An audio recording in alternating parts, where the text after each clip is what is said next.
ناظرین، 9/11 سانحے کے اگلے ہی مہینے امریکہ نے افغانستان پر قبضہ کیا اور القاعدہ کے فائٹرز کو ملک کے مشرقی حصے میں دھکیل دیا۔ یہاں القاعدہ کے جنگجوؤں نے خود کو ٹورہ بورہ کی غاروں میں مرچا بند کر لیا اور CIA کا خیال تھا کہ اسامہ بن لادن بھی یہی موجود ہے۔ امریکی فوج نے مقامی افغانوں کے ساتھ مل کر ٹورہ بورہ میں القاعدہ کے خلاف زبردست جنگ لڑی، لیکن جب کوئی خاص کامیابی نہ ملی تو ہیوی ایئر اسٹرائکس کا فیصلہ کیا گیا۔ تاہم جب تک امریکی فوج اس مرکے کو فتح کرتی، بن لادن وہاں سے فرار ہو چکا تھا۔ لڑائی ختم ہونے کے بعد صرف 20 افراد ہی گرفتار ہوئے اور CIA اسامہ بن لادن کو پکڑنے کا سنہری موقع گنوا بیٹھی۔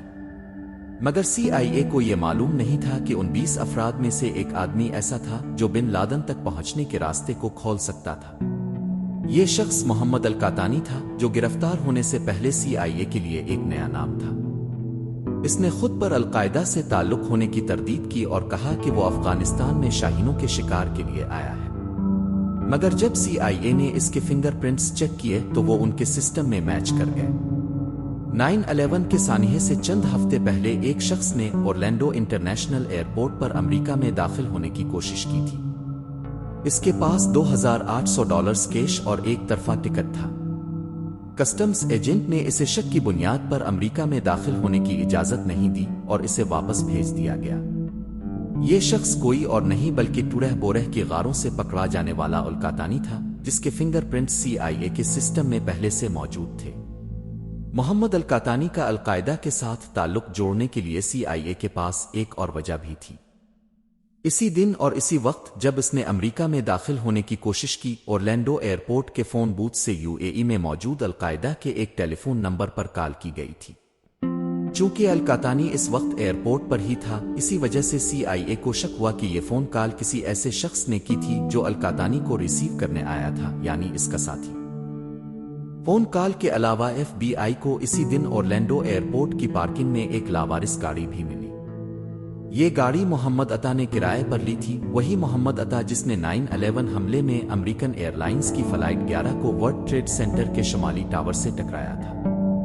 ان تمام واقعات کا محمد القحطانی سے کوئی نہ کوئی تعلق ضرور تھا۔ انویسٹیگیشن ٹیم نے یہ نتیجہ نکالا کہ القحطانی کو بھی 9/11 حملوں میں حصہ لے کر یونائیٹڈ ایئر لائنز کی فلائٹ 93 کو ہائی جیک کرنا تھا، وہی فلائٹ جو 9/11 میں اپنا مقصد پورا نہیں کر سکی اور پینسلوینیا میں کریش کر گئی جب مسافر جہاز کا کنٹرول دوبارہ حاصل کرنے کی کوشش کر رہے تھے۔ اس تمام تفتیش اور مختلف کڑیوں کو ملانے کے بعد محمد القحطانی سے دوبارہ انٹروگیشن کی گئی اور اس بار اس نے القاعدہ سے اپنے تعلق کا اعتراف کر ہی لیا۔ 3 ماہ بعد مارچ 2002 میں القاعدہ کا ایک اور رکن ابو زبیدہ گرفتار ہوا، جو گروپ کو مختلف سامان پہنچانے کا کام کرتا تھا۔ اس نے CIA کو خالد شیخ محمد کو پکڑوانے میں مدد کی اور 1 سال بعد اس کو بھی گرفتار کر لیا گیا۔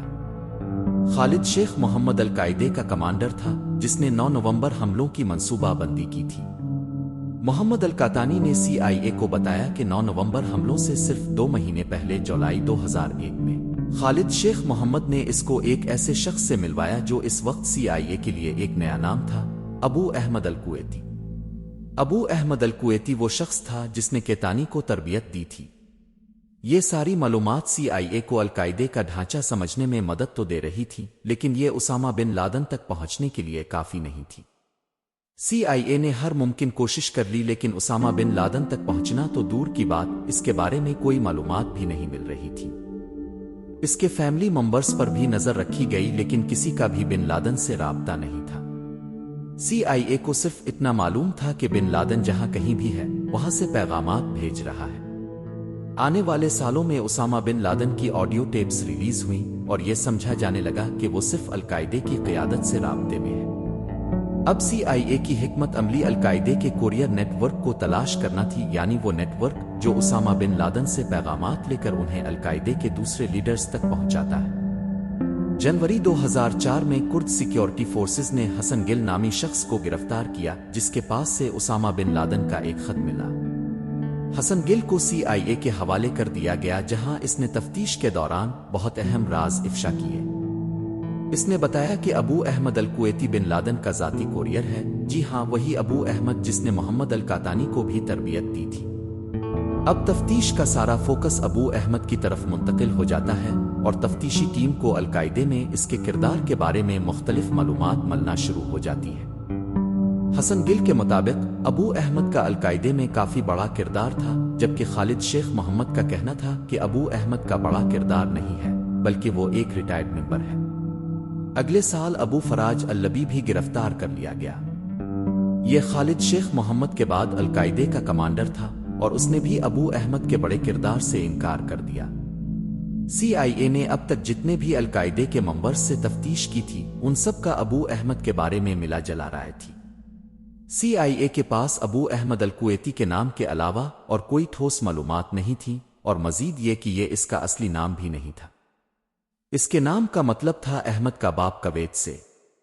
آپ کو یہاں بتاتے چلیں کہ القاعدے کے ممبرز نے جتنی بھی معلومات اب تک فراہم کی تھی وہ صرف سادہ انٹروگیشن سے نہیں بلکہ اس کے لیے سخت اور خطرناک تکنیکیں استعمال کی گئی تھی، جن میں مختلف اقسام کے تشدد بھی شامل تھے۔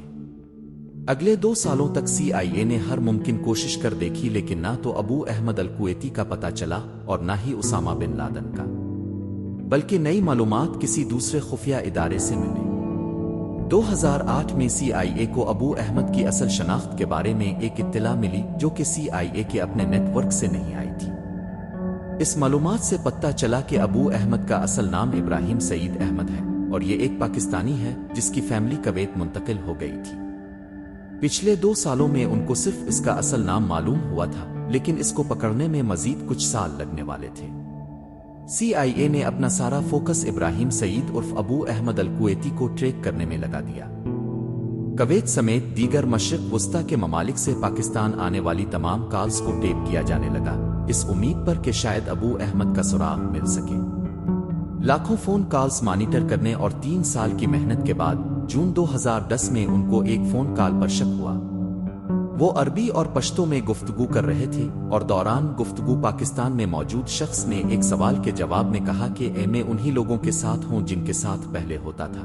یہی وہ بات تھی جس کی وجہ سے CIA کو شک ہوا کہ یہ ابو احمد الکویتی ہی ہے۔ مزید یہ کہ یہ شخص اپنی لوکیشن کو ٹریکنگ سے بچانے کے لیے ہر ممکن کوشش کر رہا تھا۔ اس کا موبائل چند منٹوں کے لیے ہی آن ہوتا اور پھر بند ہو جاتا، اور یہ بھی صرف تب ہی آن ہوتا جب وہ پشاور جاتا تھا۔ ان تمام حرکتوں سے تفتیشی ٹیم کو یقین ہو گیا کہ یہی ابو احمد الکویتی ہے، لہذا اب زمین پر اس کی جاسوسی شروع کر دی گئی۔ اس کام کے لیے اگست 2010 میں ایک پاکستانی CIA ایجنٹ کو ذمہ داری سونپی گئی۔ پہلے اس نے پشاور میں ابو احمد کو شناخت کیا اور اس کا پیچھا شروع کر دیا۔ کئی گھنٹوں کی ڈرائیو کے بعد ابو احمد اپنے گھر پہنچا۔ CIA کو ابو احمد کے گھر کا پتہ چل چکا تھا، لیکن اس بار وہ کوئی غلطی نہیں کرنا چاہتے تھے۔ وہ خاموشی سے اس پر نظر رکھنے لگے کیونکہ یہی ابو احمد تھا جو CIA کو اسامہ بن لادن کے ٹھکانے تک لے جا سکتا تھا۔ کئی دن گزرنے کے بعد بھی ابو احمد کسی ایسی جگہ نہیں گیا جہاں بن لادن ہو سکتا ہو۔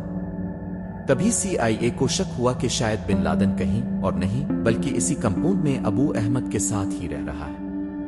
یقیناً ابھی تک امریکہ کو 100% یقین نہیں تھا، لیکن جس شخص کو وہ پچھلے 10 سالوں سے ڈھونڈ رہے تھے شاید وہ یہی تھا۔ اس مرحلے پر انٹیلیجنس ایجنسی کا کام ختم ہوا اور ایکشن کے لیے اسپیشل یونٹ کو اس کمپاؤنڈ پر چھاپا مارنے کا مشن سونپا گیا۔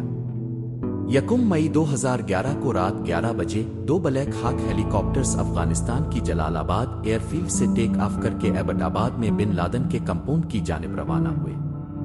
یہ مشن اپنے طور پر کافی پیچیدہ تھا کیونکہ امریکہ نے اس کے بارے میں پاکستان کو بھی نہیں بتایا تھا، اور دوسرا یہ کہ بن لادن کا کمپاؤنڈ پاکستانی ملٹری اکیڈمی کے کافی قریب تھا۔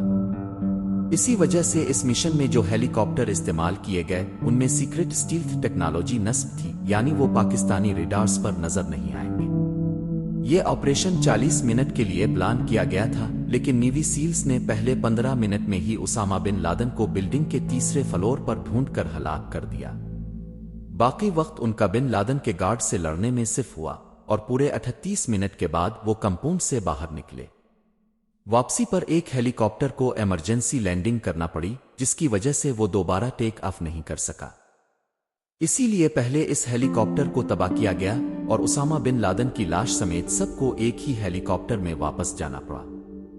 امریکی حکام کے مطابق اسامہ بن لادن کی لاش کو اگلے 24 گھنٹوں کے اندر سعودی عرب کی اجازت کے ساتھ بحیرہ عرب میں سمندر برد کر دیا گیا۔ امید ہے کہ یہ ویڈیو بھی آپ لوگ بھرپور لائک اور شیئر کریں گے۔ آپ لوگوں کے پیار بھرے تبصروں کا بہت شکریہ۔ اگلی شاندار ویڈیو میں ملاقات ہوگی۔